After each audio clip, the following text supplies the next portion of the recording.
Hi, everybody. Welcome to today's Career Chat. I'm Krista Harmon, one of the workforce development consultants in the Kent Intermediate School District, and I'm so glad to have you here.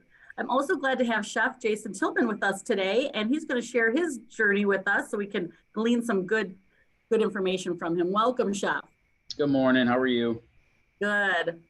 Thanks for making time to be with us. And I'd like to take you back to when you were a high school student. Young people love to know where you started. So when you were 16 or 17, Chef, did you think you grew up to be a corporate chef? Tell us about that. 16 or 17, absolutely not. I think when I was 16 and 17, I was, in high school, and my dad is a dentist. And at that point, my sister was going to Michigan, and my dad had graduated from Michigan. My brother was getting recruited by the University of Michigan to play football. And so obviously I wanted to go down those roads for sure.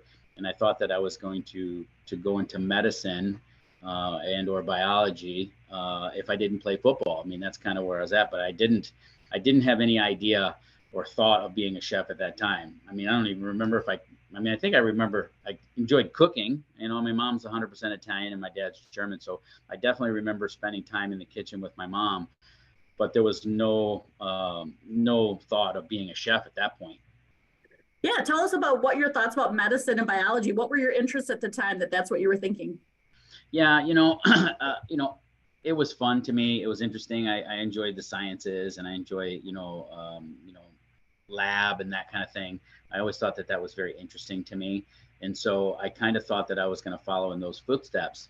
And then when I graduated high school, I was going to play football, but I had some troubles, and ended up getting into Central Michigan University. And I was, okay, I'm going to do biology. And this is kind of what I thought I was going to do, and realized that very quickly wasn't my calling. And so mom and dad had some challenges going on at that point in our lives. And so my mom was in Florida and my dad was in Georgia. And so I was kind of, a little bit out there, not really knowing what I wanted to do at all. I had no idea, but ended up moving to Florida to really to help my mom and for her to help me. I mean, we kind of both needed each other pretty badly at that time. And I was just going to community college at that point. It was Indian River Community College, and now I think it's Indian River College or University. But they had, I was just going general studies, still not really knowing kind of what I wanted to do. I had already messed up a freshman year at Central, so I still was kind of very much, I just realized I didn't want to do I wasn't biology bound at that point. So I was just doing general stuff at Indian River, and there was a culinary arts program that actually my mom brought it to me. It was in the paper. It was just in the newspaper. We're going to start a brand new program, a culinary arts program, and it's tuition free, and all you have to do is pay for your books, and it's accredited through the American Culinary Federation. And I said, well, kind of like cooking. I mean, it's kind of fun. Let me try it and see kind of what happened. And I went in there, and I've taken several tours of your facility, and the facility that I was in was night and day. I mean, it was like a 1970s home ec classroom, banana colored stove, one of those weird hanging, hood systems coming down, and it was literally one stove. But I went in there, and I found that it was very fun, and it was very challenging, and I enjoyed every minute of it. It was something that just kind of fit for me. My sister is a lawyer and my brother's a teacher, and they both were very, very good in school. It wasn't hard for them. School for me was a little bit of a challenge. It was definitely harder for me. And I found that this was something that I was good at, and it came very natural to me. So that's kind of why, I ended up gravitating towards it and staying with it. Well, there's several things as you share your story that, sometimes young people, we get this idea of what we want to do, and life happens. And yeah. Like your parents, things were happening, and you weren't doing what you had your mind, and that's reality. And so I think it's so important for young people to hear that sometimes, you have to take a shift, and you ended up in Florida. I also love that I wanted to point out is that you just tried something. You saw something that was new. Your mom happened to give you that insight. Mm-hmm. You tried it. And trying it is so important, right? Because forwarded something versus just sitting and waiting to figure it out. I love that ended up being kind of a key to opening up a different perspective. What would you like to say about just that trying it, and when you're feeling confused, because a lot of young people do get confused about the direction? I mean, I have a 9-year-old, an 8-year-old, and a 4-year-old right now, and they're pretty heavily into sports, and they play football, basketball, and baseball. Um, but I, try to give them as many opportunities as possible, and it's kind of like me, if it didn't work, it would have been fine, But I feel like, you don't know unless you try. I think you should go out there and try as many different opportunities as possible. I mean, even in high school, I tried you know, auto stuff because I'm a car guy. I love cars. But at one point I thought, well, that'd be kind of interesting. And maybe I would go down that. And I took one of those classes. I also took a photography class. I thought that all things that kind of sparked my interest or something that I thought was fun. I am a full believer of trying as many things as possible because you never really know which one you're really going to like and then which one you're going to be really good at. Because you might find that you're really, really good at something, but you may not really like it as much, and that's okay too. So at this point, I tell everybody based on how hard culinary is and the amount of sacrifices that go into it. It's something that you need to spend more than a couple weeks or a summer. You need to spend a few years to really kind of cook and to really kind of dive into seeing if it's something that you really want to do. Because the beauty of cooking that a lot of people don't realize or may not realize is that it's always something that you can do as a hobby as well. So if you really enjoy cooking, but you don't like those long hours and being away from your family and missing a lot of the holidays, you got to remember you can always take a couple classes and get some certificates in it, maybe pick up a side job or do a small business and still graduate with something else and be able to always have that kind of in your back pocket. Yeah, that's such good advice. And I think I wanted to point out something about your story too, that young people will hopefully do some self-assessment, is those things that you enjoyed early that you mentioned, Mm-hmm. the lab and the sciences. So that was hands-on. You love the thought of auto because it's hands-on, Yeah. photography, you're out moving. Young people be looking at some of those interests and what is that common theme? So for you, Chef, it ended up being a lot of movement, very Yeah. hands-on, and you had an interest in cooking, but you never Mm-hmm. thought of it as a career, but then it evolved. So tell us about that training, and then where was that next step for you? Did you do like an internship, or did you get a job right out of that training? Tell us about that Mm-hmm. transition. Yeah. So when I started school with Indian River, the part of the program was that you had to work at a restaurant to be as part of the program, and that's where that whole accredited through the American Culinary Federation came into play. So it was an apprenticeship program, and there's two kind of ways to look at an apprenticeship, right? So you can be fortunate enough, like I was, to be an apprentice, but be at a high end country club that really had a chef that was into learning and growth and nurturing, like I had. His name was Chef Jose Faria. He's still one of my great friends. I talk to him all the time. But he was a 1988 culinary gold medalist in the Olympics. I mean, which is a big deal. I mean, it's a pretty big accomplishment. And he was very heavy into the ACF, and he was also very heavy into giving back and training and teaching and educating young people to move on into this career.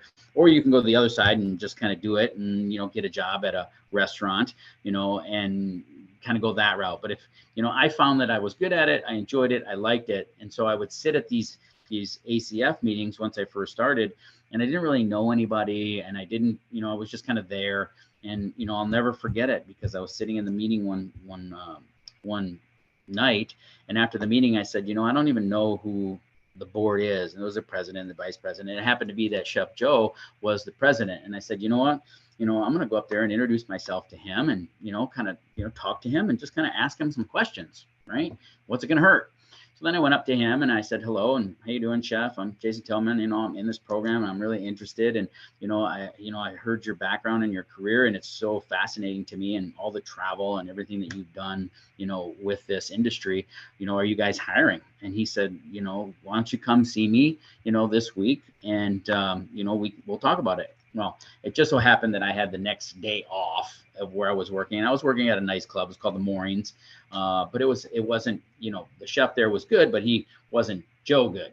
And so I went up there the next day, interviewed with him, spoke to him, and I was like, that's pretty fun. That was cool. Beautiful place, beautiful kitchen.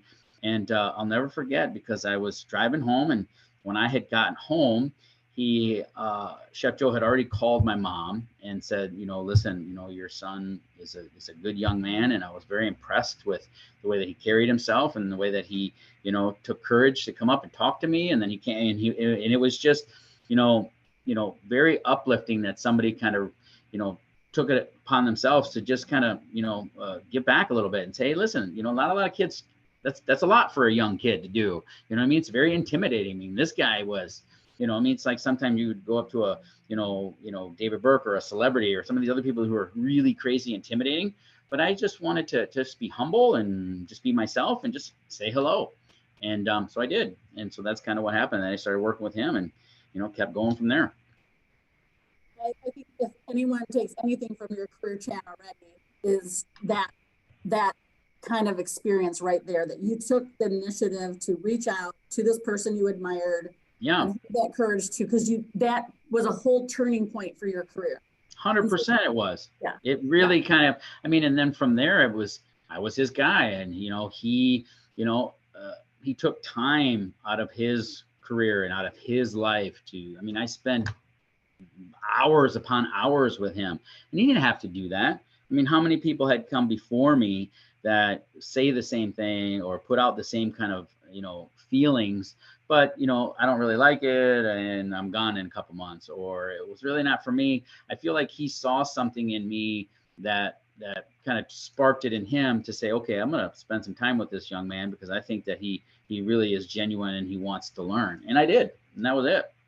Yeah. Mentorship is so important. Young people, find that adult in your life that can be that person for you. Because I've heard that many of these career chats, how that mentor is a turning point.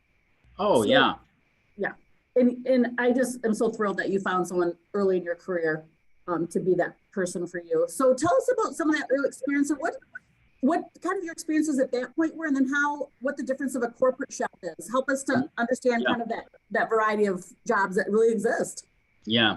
So, that experience, that was at Orchid Island Golf and Beach Club. And that experience was, phenomenal, just because everything was new.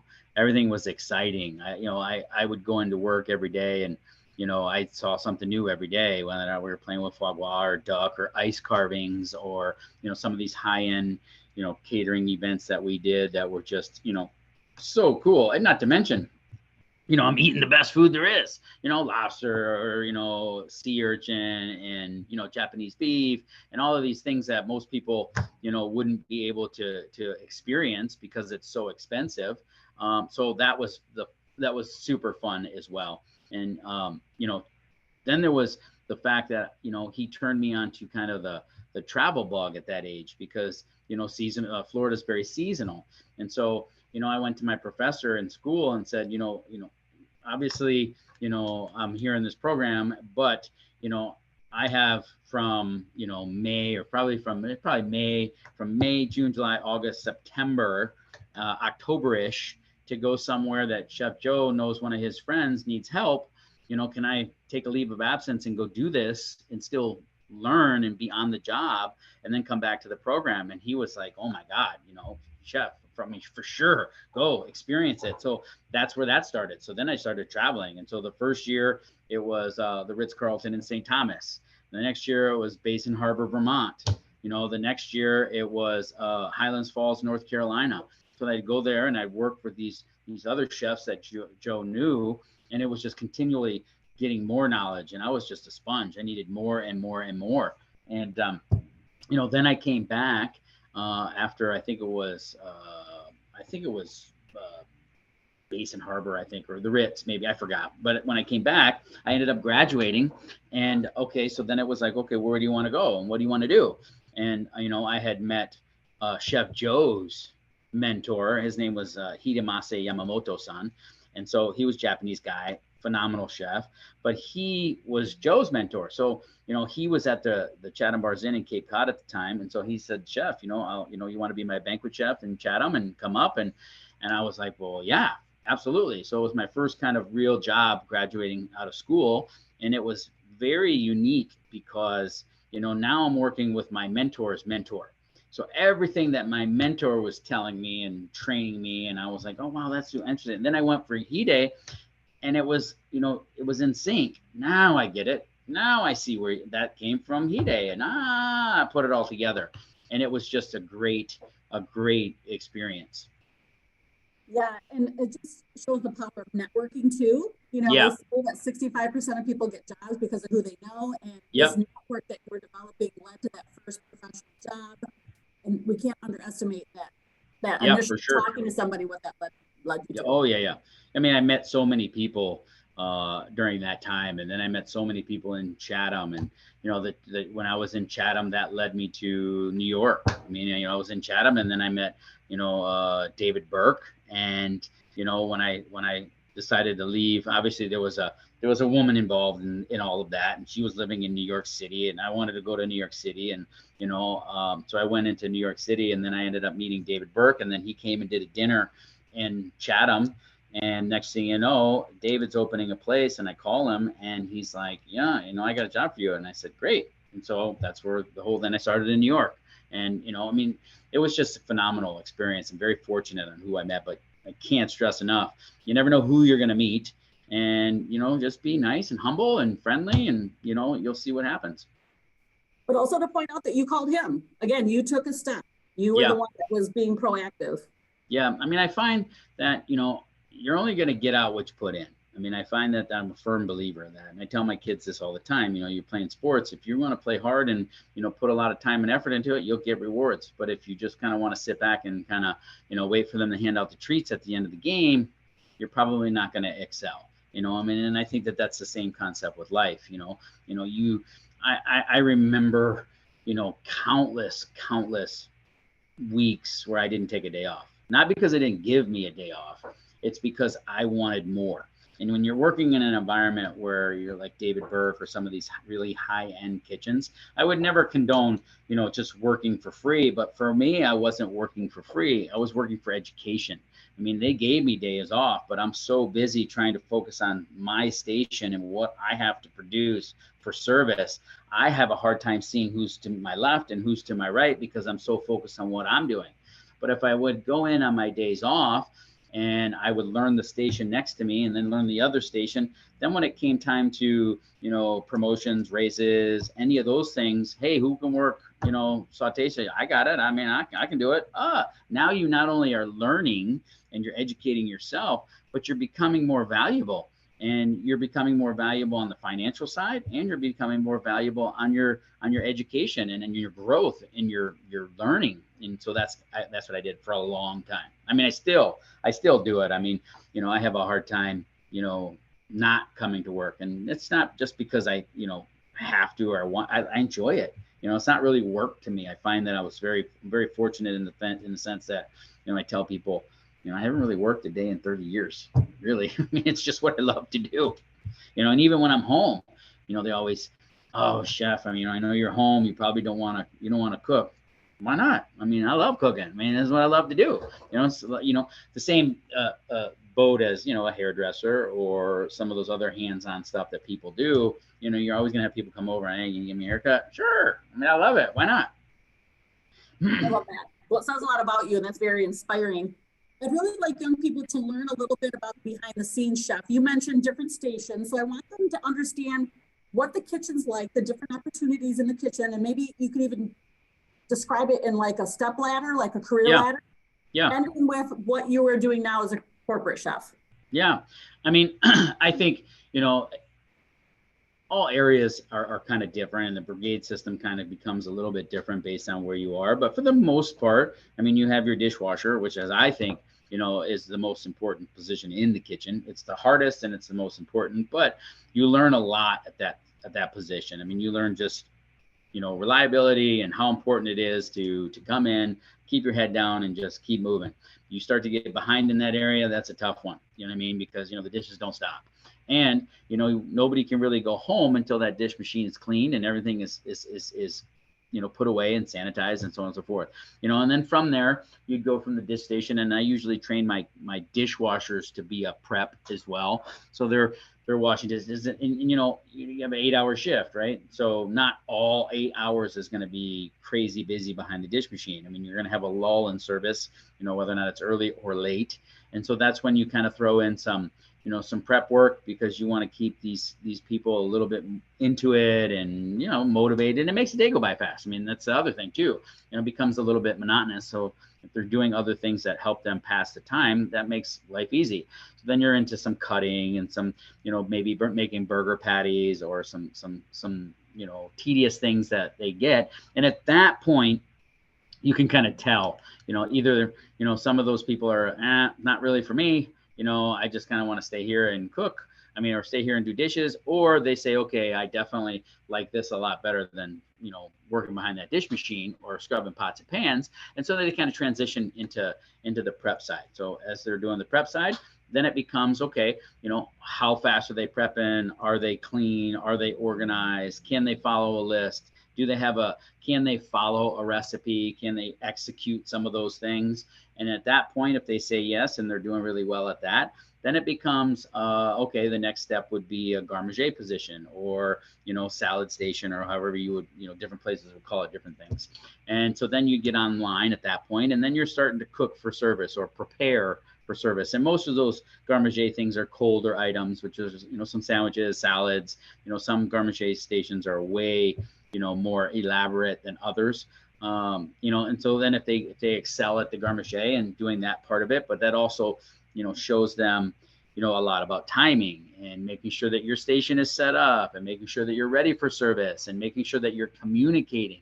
You know, you really have to start that process at that point, because, you know, that communication to the chef or to the other people that are higher up is incredibly important. And, you know, prime example, you know, we're, you know, Friday night, it's busy, and next thing you know, I need 4 Caesar salads, and, well, we're out of romaine lettuce, chef. Well, okay, that's a problem, right? So educating on how important it is to, hey, listen, number one, did you set up enough?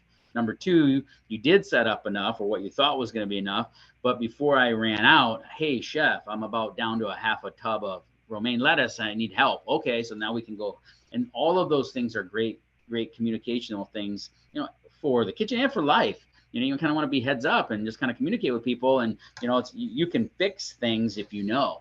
And a lot of times in the restaurant, you can fix things a lot of times that most guests won't even know, because, you know, I mean, they don't see it. But if you wait and you don't communicate, then you're in trouble. So moving forward, then it becomes, you know, on the hot side. And there's many stations on the hot side, and each kitchen, based on their demographics and their layout and kind of what they're producing in terms of what their style is and their brand, you know, you just got hot side. So you have cooks, and those cooks can be a saute cook, a grill cook, you know, pasta stations, always, you know, hot appetizers is always another one.